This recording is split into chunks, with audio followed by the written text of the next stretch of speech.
Hi, this is Sungjin Kim from Samsung Biologics. Today, I'll share how we can better optimize bioprocess using functional DOE method. I'll begin with the webinar by briefly introducing the concept of standard DOE and functional DOE. Then I will provide detailed comparison between the two types of DOE. After that, I will explain how the functional DOE works, and I will conclude my presentation later. This is the introduction.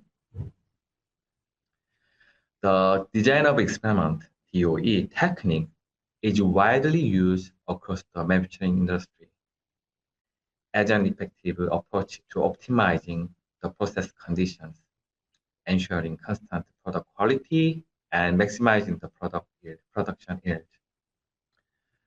For bioprocess characterization, standard DOE analysis has been used for process optimization.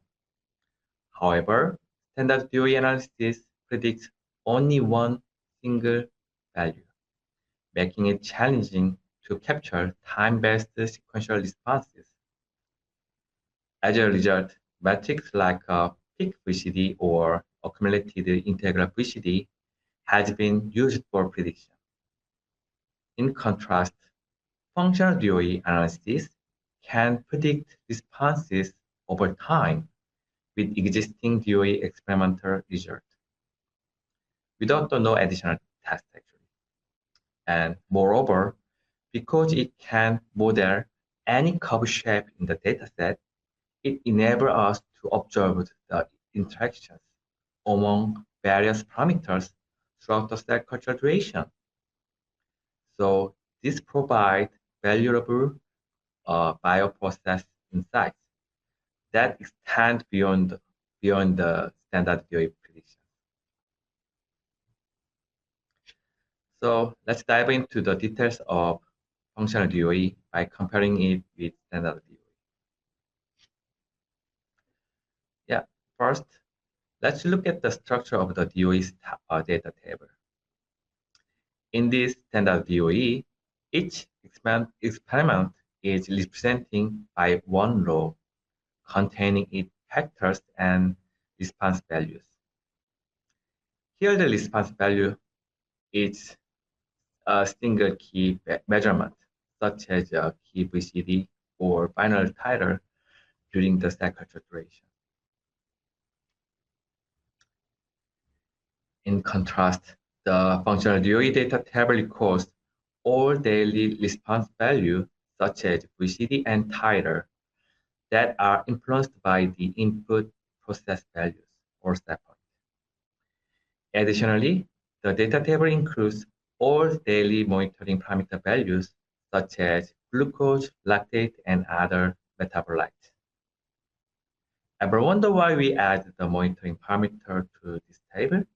Because functional DOE can also capture the time-based behavior of these parameters as well.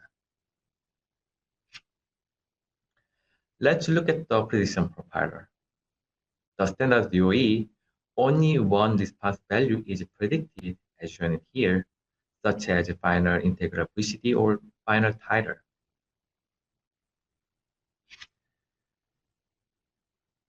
However, the functional DOE profiler provides prediction for all key responses at daily sampling points. Additionally, it predicts daily monitoring parameter values that can help us to understand the interaction among the factors such as PCO2, pH, base amount, osmolarity, VCD, and others.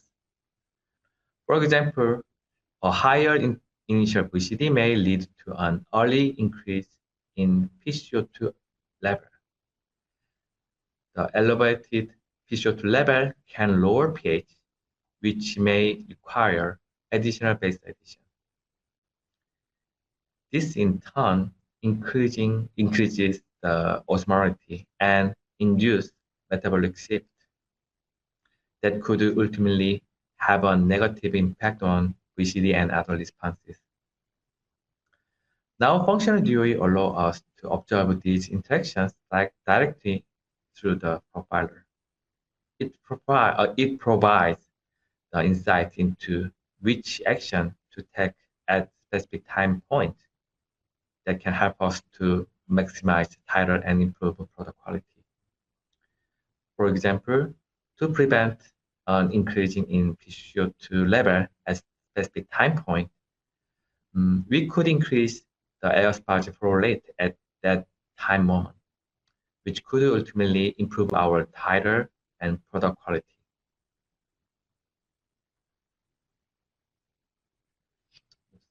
So,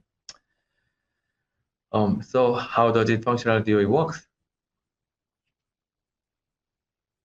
The functional DOE profiler is built on multiple step process that combines curve fitting with functional data analysis techniques.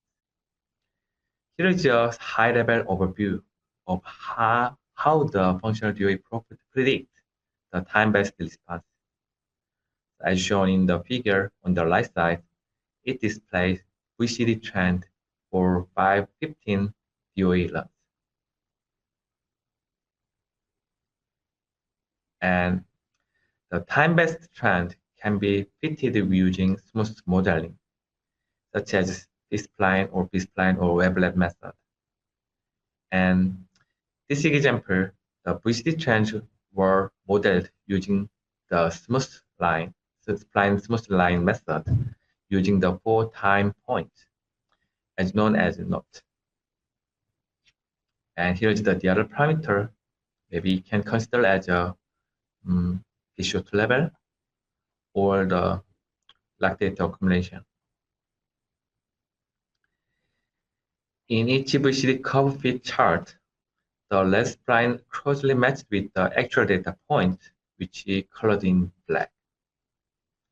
If the spline did not align with the data point, we would need to adjust the number of curve fit points or select a different curve fitting model, such as P-spline model, which is the penalized based spline model or wavelet model, to capture each parameter's unique pattern well.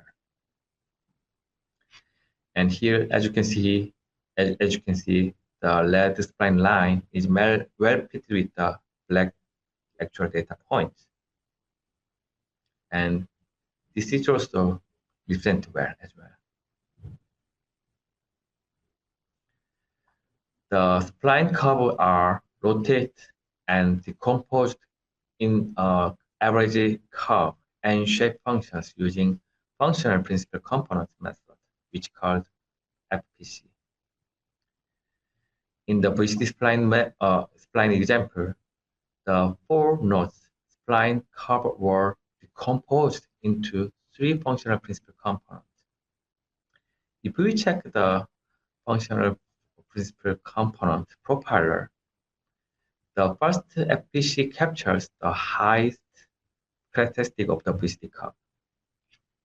And second functional PC is represent the peak rotation.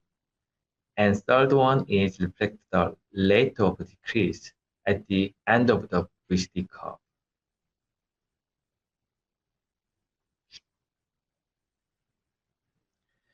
We can also examine the curve characteristic by looking at the functional principal component value for each VCD curve. For instance, if the first FPC value is high, as colored in the red, the VCD high is observed. If the low, VCD height is also low. If the second functional principal component value is low, the VCD peak occurs earlier, which is indicating the faster cell growth, as highlighted in the red one, and which is the blue box. If the high, the VCD peak also occur later in the cell culture duration. Now decrease. The third FPC value is low. VCD decreases more slowly at the end of the cell culture. However, if high, the decrease is faster. By using the three functional principal components as a responses in our prediction model, and we build the model based on the input parameter values. So we can ultimately generate the functional DOE profilers that predict time-based responses curve as the input process value is changing. So we refer this time-based prediction as a forecasting. As you can see in the forecasting profiler on the right side, with the height, which is the output one. So with the height is increased when the input one is high. When input two is low, VCD is also higher.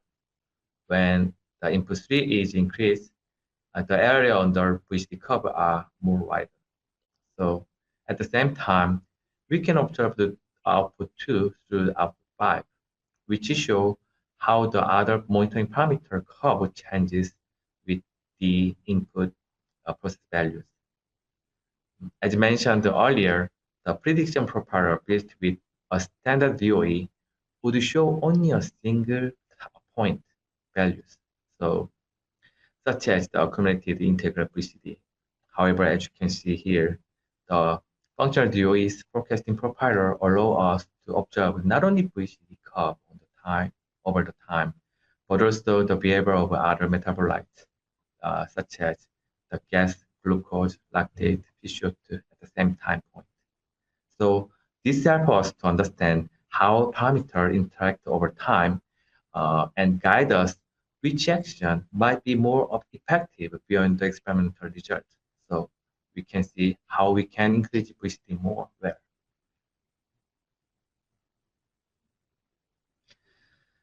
So let's summarize our key points. As I mentioned earlier, the precision profiler built with the standard DOE would only show single value. However, functional DOE forecasting profiler observed not only VCD, but also other metabolite behaviors over the cycle duration. So this helps us to understand how parameters interact over time and guide us which action might be more effective to better production and more VCD, more tighter increasement. So the functional forecasting profiler can effectively utilize when designing the second DOE or an additional DOE. So, and it is also served as a valuable tool for preparing the countermeasurement if you input process values deviating over manufacturing. So if VCD is a little lowly inoculated, and we can expect about that how VCD functions, how the other monitoring parameter picture will be shown up later on with some certain dates. The functional DOE can also apply to the chromatography. With functional DOE profiler in downstream process, we can usually identify which parameter primarily enhance our performance and how adjusting the processor input parameters can more effectively reducing the impurities as well.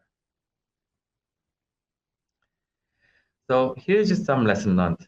The functional DOE can be applied to non-normal functions, like when the leg of a well-defined scientific first principles is available. And during the smooth cup fitting, it is essential to check for both underfitting and overfitting.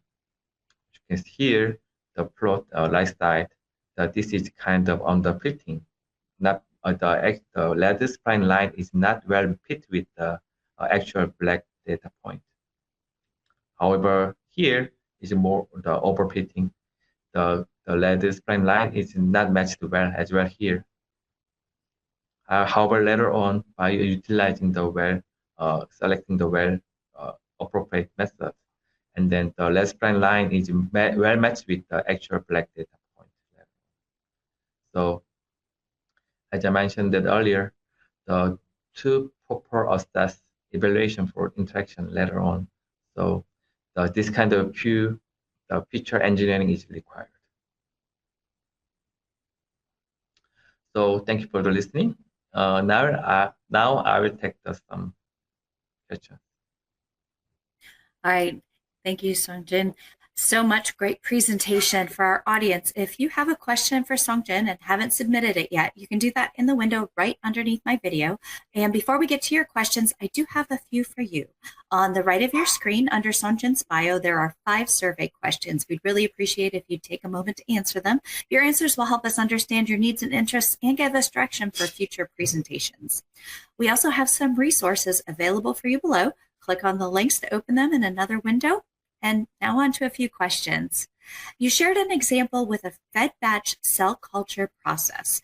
Can the functional DOE be used for continuous cell culture process as well? Yeah, absolutely. The functional DOE can apply to the continuous cell culture process. So just as demonstrated in the forecasting profiler in the previous slide deck, you can also achieve the forecast profilers that cover long cell culture duration. All right, great. One other question. What is the difference between a curve fit model and a functional DOE model, and which one is better? Oh, it depends. Like a growth model can be utilizing for, we can computing utilizing like a growth 4P model or exponential 3P model. That would be ideal when the legible data set is available. And in this case, how even you have a less few experimental result. However, the computing model will be well describing the cell growth kinetics.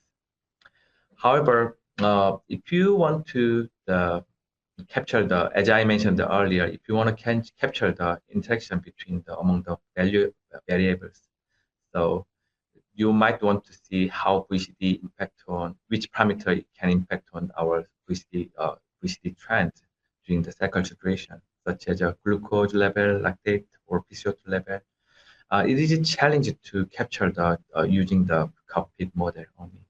Therefore, if your goal is to understand and how optimize the interactions among the variables, in this case, the functional DOE approach might be suitable. Great, thank you so much. Well, unfortunately, that is all the time that we have with Sungjin today. If we did not get to your question, we will follow up with you afterwards. So Sungjin, thank you so much for joining me today, and to our audience, thank you as well. Have a great rest of your day. Thank you. Bye.